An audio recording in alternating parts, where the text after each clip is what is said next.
Today I'm just kind of showing you what it looks like here in my community.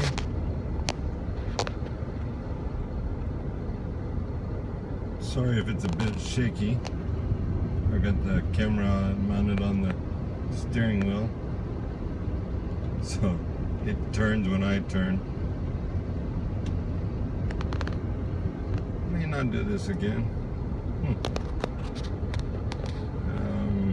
But I am doing better. A little bit better, feeling better.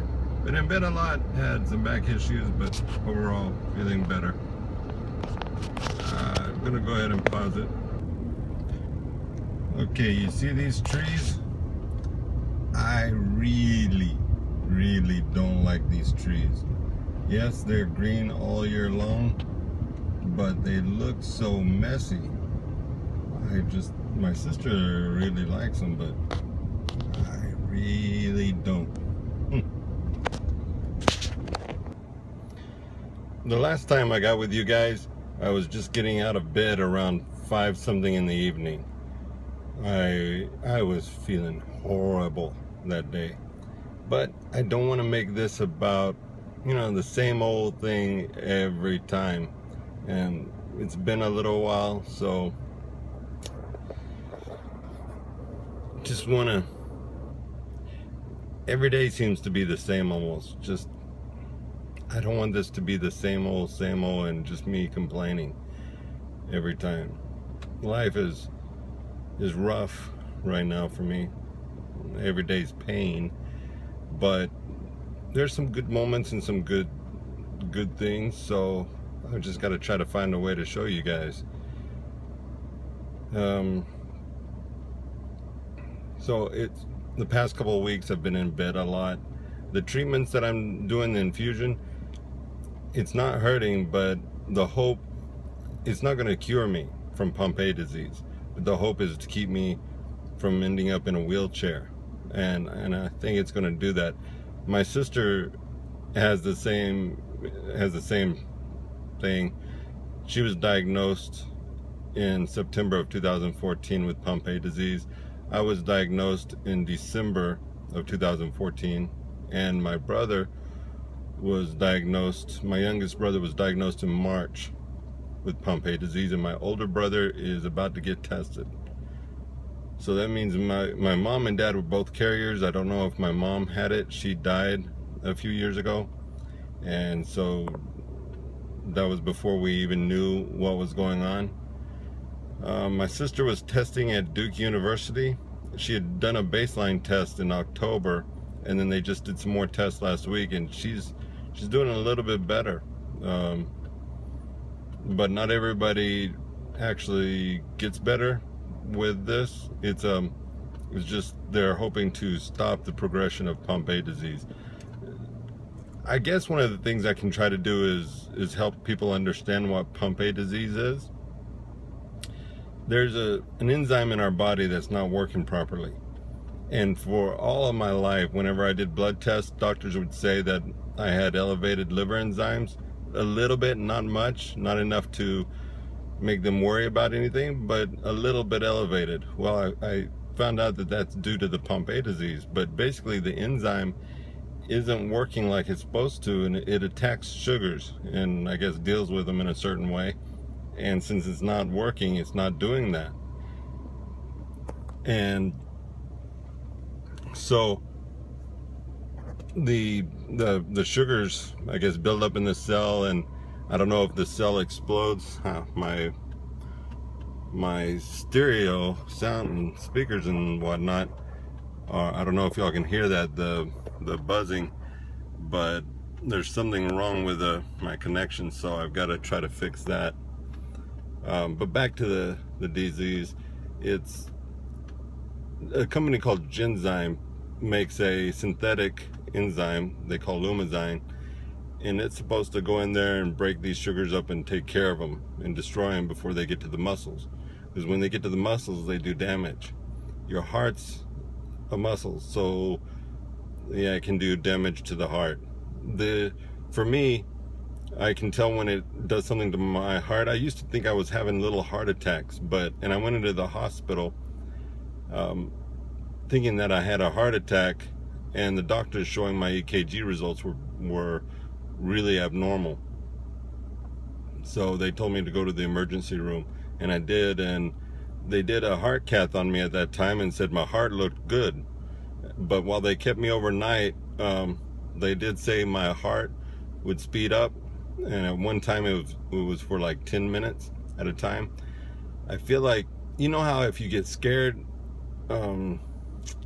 or if there's like a rush, like if you're at an amusement park and you get on one of those wild rides that freaks you out a little bit, it's kind of like that. Sometimes lasts only for a couple seconds, sometimes a minute. I've never felt it for 10 minutes or so or something like that, but it feels like your heart's just jumping around in there doing something. Well, finding out that let me see if I can turn this off, because that, I don't know if y'all can hear it, but that little noise is just bothering me. There we go. But so the sugars are just, you know, it makes my heart feel like it's fluttering, it's jumping around, and it's not a comfortable feeling. So can this kill me? Yeah, it could kill me. I guess you can think of your heart like a little spark plug inside. There's an electrical stimulant or something, and this sugar could knock it out, which would in essence be like a heart attack. I would need somebody there to kind of jumpstart me if that happened. So for anybody that's going through this or don't know what's going on with you, there's a lot of rare diseases that a lot of doctors don't know about. So if something's going on with you and you don't know what, you might contact Genzyme, Genzyme, and see if they'll do testing for free. There's about 80 some odd rare diseases that they test for, and could find out what's going on with you. So for me, found out it's Pompe disease, a form of muscular dystrophy, and one of the few that's treatable. And fortunately, you know, it's not going to cure it, but maybe it'll keep me out of a wheelchair. So that's what I'm looking for. I was afraid of being in a wheelchair soon. I can't climb stairs anymore. My thigh muscles are shot.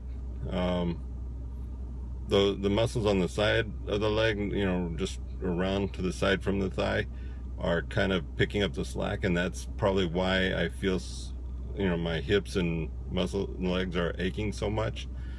But that just day in and day out, that it works on you. So but for my son and my wife, I got to get out there and try to push, try to do some things, even though it's painful. I don't work. I'm on long-term disability, and the thing is, if I can do some things with my wife and son, you know, as soon as I'm done, a lot of times I hit the bed, which can't do at work. Right now, if it gets bad, I can go jump in bed anytime and just knock out, just go out and you know, take a sleeping pill, and that's about the only way I can deal with it sometimes. At work, if I were working, I couldn't do that, and the pain is just too much for me to be productive at work. So that's really tough. I went through a lot of anxiety just thinking about that when I first went on disability, but I'm not so worried about that anymore. I just want to take care of my family and do the best that I can. Maybe I'll tell you more about some of the drama that went on around that time, because there was a lot of drama and a lot of betrayal there. Maybe I ought to tell you about that. That'll be interesting. People who act like they're your friends, but you find out aren't.